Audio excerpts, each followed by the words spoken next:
सबसे अहम आजकल आपको पता है कि एक बड़े खत का जिक्र है। अब तो 2 खत हो गए हैं और अब तीसरा खत भी सुना है कि वो भी जो लिखा जा रहा है। बानी पीटीआई के खत पर जो है बात हुई, वहां पे जब मुलाकात सहाफियों की हुई, सवाल किया गया उनसे चीफ जस्टिस याया अफरीदी साहब से, तो उन्होंने कहा कि बानी पीटीआई हमसे जो चाहते हैं वो आर्टिकल 184(3) की शेख 3 से मुतल्लक है। इसे आईनी बेंच ने ही देखना है। चीफ जस्टिस याया अफरीदी साहब ने यह फरमाया है। बानी पीटीआई का खत जजेस आईनी कमेटी को भिजवाया है, वो तय करेंगे जो है चीफ जस्टिस याया अफरीदी साहब। वो मैंने ये पढ़ रहा था 184(3) बेसिकली इट्स सो मोटो बुनियादी हकूक के हवाले से, फंडामेंटल ह्यूमन राइट्स। तो इस पे डू यू थिंक कि कोई बेंच बन जाएगा जो आईनी बेंच इसको देख सकता है? क्योंकि वो खबर यह है कि खत के साथ काफी उन्होंने अपने कोई लफ की हैं चीजें के एविडेंस वगैरह है, तो खबर क्या आपके पास? देखिए डिपेंड, ये अब देखना ये है कि विसल ब्लोअर हैं वो, तो ये चीज वाकयात हुए हैं, विसल ब्लोअर है ना। अब इसके ऊपर जो उन्होंने मटेरियल दिया है, अगर तो वो मटेरियल जस्टिफाई करता हुआ तो बिल्कुल 184(3) की जुरिसडिक्शन इन्वोक कर सकता है जो कॉन्स्टिट्यूशनल बेंच है। उसके अंदर वो इन्वेस्टिगेशन भी करवा सकते हैं, कहीं से वो किसी इदारे को कह भी सकते हैं। पहले तो केस को टेकअप करेंगे ना जी, टेकअप करके नहीं, उसमें वैसे कोई भी हुक्म दे सकते हैं। एडमिनिस्ट्रेटिव साइड के ऊपर हाँ वो भेज सकते हैं जी, पुलिस से मुतल्लिका या FIA को JIT बना सकते हैं, बनवा सकते हैं, ये काम कर सकते हैं। बट अब देखना ये है कि लिख कौन रहा है।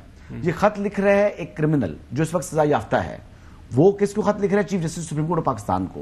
उन्होंने मैटर रेफर कर दिया कॉन्स्टिट्यूशनल बेंच को, जो तश्कील देती है कमेटी उसको। अब उस कमेटी ने देखना है कि इस क्रिमिनल की तरफ से जो कि 14 साल का सजा याफ्ता है, इसकी तरफ से ये आवाज की गई है, तो इसकी बात में कितनी सदाकत है। अगर तो मटेरियल हुआ, even then fundamental human rights को प्रोटेक्ट करने के लिए केस टेकअप हो जाएगा, और अगर उस सरफेस ना हुआ तो फिर टेकअप नहीं होगा, फिर जवाब आ जाएगा। जी साहब, वो जो खत है उसके अंदर वो लिखते हैं कि मैं फॉर्मर प्राइम मिनिस्टर हूं और मौजूदा जो अदाद शुमार है उसके मुताबिक मैं पाकिस्तान के अंदर सबसे बड़ी पॉलिटिकल पार्टी का मैं हेड हूं। सो मेरी ये कुछ गुजारिशात हैं, इसके ऊपर पाकिस्तान की अदलिया को नोटिस लेना चाहिए। जो सहाफ़ियों से बात हुई है, हमारी कुछ लोगों से जो इन्फॉर्मेशन ली है, तो चीफ जस्टिस साहब ने कहा है कि ये उनका खत है, सीरियस मामला है, तो बिल्कुल जो है कमेटी देखेगी। और do you think it's a good development? Choi साहब नहीं, चीफ जस्टिस साहब ने जो वहाँ साथ कहा है कि उन्होंने एविडेंस लगाया है, डॉक्यूमेंट लगाए हैं, और उनका कि this is something very good about this letter. तो अब मैं इसको टेकअप करेंगे, देखते हैं वो क्या होगा क्या नहीं होगा, वो तो देखी जाएगी। लेकिन चीफ जस्टिस का ये जो एक्नॉलेज करना कि खत आया है और उसके साथ डॉक्यूमेंट लगे हुए हैं, तो इन सुट नहीं पा सकते खाबर साहब, तुसी ख्वाहिशात नाल you can not wish it away, sorry. चले वो जाहिर है आप, क्योंकि हाँ, जी प्लीज कंटिन्यू करें। और दूसरा ये है कि अगर कोई मफरूर हो, मुल्क से भागा हो या कोई इस तरह उसकी होती है, उनके भी वैसे टेकअप कर लिए हैं लेटर्स हमने। तो ये तो आपने जो भी किया हुआ है वो आप जाने और आपके काम। तो बाल ये एक बड़ी डेवलपमेंट है, आपने राइटली पॉइंट आउट की है, और इससे बहुत सारा नतीजे जाएंगे, और जब इनको कंगालिया जाएगा तो बहुत सारा चीज़ा नितारा हो जाएगा। It's a very good move. अरे वैसे हजर नहीं, मैं ये जज साहिबान खास तौर पर जो फरीद इस्लामाबाद यहाँ पे जो है जो जेल है, तो जज साहिबान को मंथली बेसिस के ऊपर ना चक्कर लगाते हैं जेल का, वहाँ पे जाके कैदियों की शिकायतें सुनते हैं। जी। तो ये कोई इट्स नॉट जी कोई इट्स नॉट अननेचुरल अनथिंकेबल कि जी वो शिकायत नहीं कर सकते, ये को बता नहीं सकते। नहीं, वो आप कहते हैं फॉर्मर प्राइम मिनिस्टर के तौर पर नहीं, वैसे ऐसा मतलब अगर वो क्रिमिनल की तो है, तो क्रिमिनल ना स्टेटस उनका जेल के अंदर जो जाहिर है वो तो जब उनकी तरफ से ये खत लिखा गया, इवन देन मैं कह रहा हूं कि अगर कॉन्स्टिट्यूशनल बेंच ने मटेरियल को देखेगी, मटेरियल हुआ तो उसके ऊपर डेफिनेटली इसको टेकअप कर लिया जाएगा।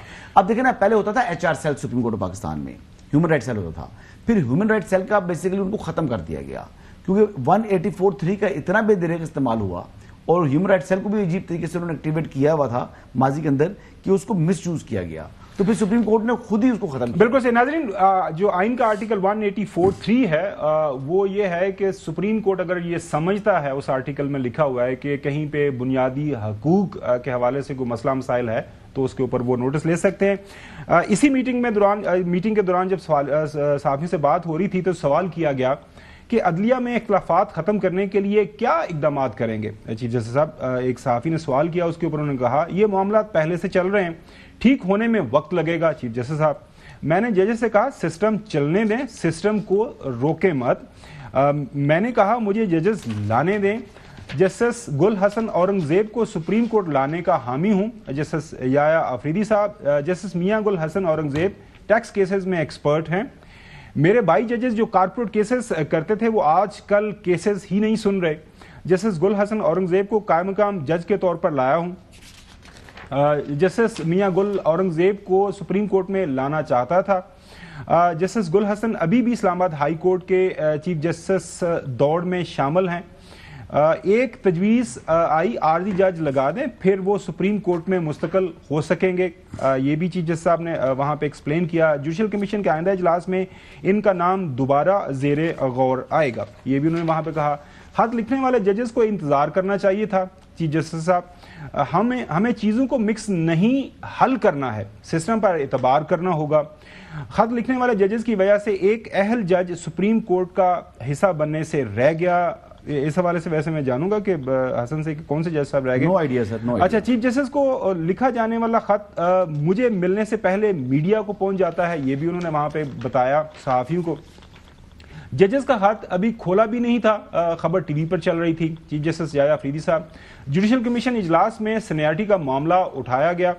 चीफ जस्टिस याया अफरीदी साहब, जस्टिस मोहसिन अख्तर कियानी क्यों chief justice Islamabad high court नहीं बन सकते? ये बड़ा आम सवाल वहां पे किया गया।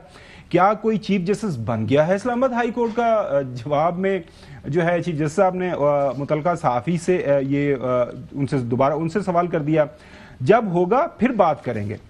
खत लिखने वाले जजेस कमीशन इजलास तक इंतजार कर लेते तो अच्छा होता। चीफ जस्टिस याया अफरीदी साहब, ये मामला है, इसी के साथ एक जुड़ा इस्लामाबाद हाई कोर्ट के अंदर सीनियरिटी का मामला है, वो भी आपको उसके साथ वो रख देते हैं। इसके ऊपर भी सवाल हुआ। इस्लामाबाद हाई कोर्ट की सीनियरिटी लिस्ट में एक नाम शामिल करने पर एतराज था। चीफ जस्टिस याया अफरीदी साहब, ट्रांसफर को सीनियरिटी से मिक्स नहीं करना चाहिए, ये उन्होंने कहा।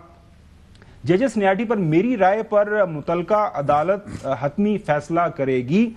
अपनी राय दे चुका हूं, इसलिए केस आया तो बेंच का हिस्सा नहीं बनूंगा। चीफ जस्टिस याया अफरीदी साहब, जजेस को एतराज लाहौर की नामजदगियों पर भी था। चीफ जस्टिस याया अफरीदी साहब, जुडिशल कमीशन ने लाहौर से तैनाती नहीं की।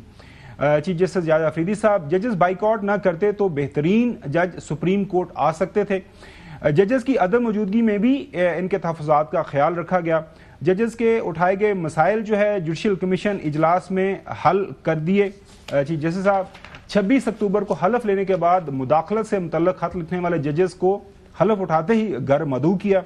जो मेरे इख्तियार में है वो मैं जरूर करूंगा। इनका इशू सुप्रीम जुडिशल काउंसिल के एजेंडे पर पहले नंबर पर रखा है। इस्लामाबाद हाई कोर्ट की सीनियरिटी का मसला भी जजेस के इतराज के मुताबिक डील किया। लाहौर हाई कोर्ट पर जजेस को इतराज था, वहां से किसी की तैनाती नहीं की। जस्टिस गुल हसन औरंगजेब को सुप्रीम कोर्ट का जज बनाना चाहता था। कमीशन को कहा मुझे टैक्स और कारपोरेट वाले जजेस दरकार हैं। उसके बाद उन्होंने कहा कि आजकल जजेस बाइकआउट ना करते तो एक सीनियर जज जो अच्छा जज है वो भी सुप्रीम कोर्ट के अंदर आ सकता था। जहां तक मुझे हसन ये जो मुझे समझ आई है, जो लाहौर हाई कोर्ट से आना था, लाहौर हाई कोर्ट से जो जज साहब आए हैं उसके ऊपर राय जो है चीफ जस्टिस साहब की, अगर मैं गलत नहीं हूं तो वो कह रहे हैं कि उन्होंने कहा मेरी राय यही है। वो क्या राय है वो कि नहीं, जो उन्होंने बताया ट्रांसफर के हवाले से, वो कहते हैं मैं राय दे चुका हूं। राय क्या है? और राय सीनियरिटी जो है इफेक्ट नहीं करती, सेकंड ओथ नहीं है, ठीक है जी। तो वो जब इधर आ गए तो उन्होंने कहा जब ये मामला आएगा सीनियरिटी पर तो अपनी राय दे चुका हूं, इसलिए जब मामला सामने आया सुप्रीम कोर्ट में आया तो मैं उस बेंच का हिस्सा नहीं बनूंगा। इसी तरीके से मैं जिस दिन आपको कह रहा था उस दिन अर्ज कर रहा था कि ये जिन 4 जजेस ने सीनियरिटी के ऊपर खत लिख दिया है, उन 4 जजेस ने अपनी राय दे दी है। उन 4 जजेस को भी, यानी जस्टिस मंसूरी शाह, मुनीब अख्तर साहब, अतर मिल्ला और जस्टिस जो है आयशा मलिक, ये 4 भी अपनी राय दे चुके हैं। अब ये 5 जजेस जो है ना, ये कभी ये मैटर सुप्रीम कोर्ट में जब आएगा, ठीक है, तो उसका हिस्सा नहीं बनना चाहिए अखलाकी तौर के ऊपर जो बात है, क्योंकि वो अपनी राय कमेटी बनाएगी ना, वो तो कमेटी बनाएगी, लेकिन उस बेंच का हिस्सा नहीं होना चाहिए ना। फिर आप ऑलरेडी अपना माइंड एक्सप्रेस कर चुके हैं तो फिर you can not be part of that bench. आपने अगर इंसाफ कर रहे हैं, जब क्या ग्राउंड्स नहीं है अपील में, वो क्या चीज लेकर आते हैं 184(3) में आएगा ना मैटर, क्योंकि देखिए रिप्रेजेंटेशन पर तो फैसला दे दिया चीफ जस्टिस जो थे आमिर फारूक साहब, उन्होंने डिसाइड कर दिया। I do not agree. अब तो मामला मैटर आना है सुप्रीम कोर्ट में। अब सुप्रीम कोर्ट में भी 184(3) के अंदर आना पड़ेगा उनको। जैसे माजी में जैसे मज़ाहिर अली अकबर नकवी साहब का और क्या नाम था दूसरे जज साहब का, हाई कोर्ट का, लाहौर हाई कोर्ट गए थे, उनका इशू आया था। इसी तरीके से ये इशू बिटवीन आया था, रेज हुआ था साकिब निसार साहब के और आसिफ सईद खोसा साहब का भी इशू इस तरह का आया था। तो माजी में भी एक ही दिन दोनों एक साथ ओथ ले रहे हैं, तो फिर वो उनकी सीनियरिटी का इशू आ जाता है, तो इसलिए वो रिप्रेजेंटेशन भेजी जाती है। चौधरी गुलाम हुसैन साहब जो है जाहिर है सारे इश्यूज के ऊपर उन्होंने बात की। जो अहम नुक्ता जो मुझे समझ आया है, मेरे ख्याल में बहुत इंपॉर्टेंट है, वो उन्होंने ये कहा है कि सिस्टम को हमें चलने देना चाहिए, क्योंकि सिस्टम को जाहिर है माजी के अंदर काफ़ी ज़्यादा ब्रेक्स लगती गई हैं। तो अब ऐसा ऐसा सिस्टम आगे बढ़ेगा तो फिर वो बेहतरी की तरफ हम जाएंगे। तो आप इस बात से जो है मुतफिक हैं? आपको नहीं लगता ये मतलब एक अच्छा आर्गूमेंट है? आर्गूमेंट तो बहुत अच्छे दिए हैं उन्होंने, ये तो इसमें कोई शुबा ही नहीं है। और वो अच्छे ना दें तो वो चीफ जस्टिस किस तरह है? उन्होंने अपनी परफॉर्मेंस से, अपने फैसलों से, अपने इकदाम से अपनी जुडिशरी की तबाही को वापस ला सकते हैं कि नहीं ला सकते। हमने तो एक्शंस और उनके रिजल्ट से लोगों को नापना है, ना कि उनकी खूबसूरती से या उनके अच्छे जुमलों से। So I reserve my opinion on this issue. मुझे देखना पड़ेगा कि ये जो पिछले कुछ अर्से से वाक़यात किए जा रहे हैं तसलसल से, इसका मुल्क और कौम, मैंने कल भी सवाल किया था, आज आपसे फिर कर रहा हूँ जी जी प्लीज़, कि इसका फ़ायदा क्या हुआ है।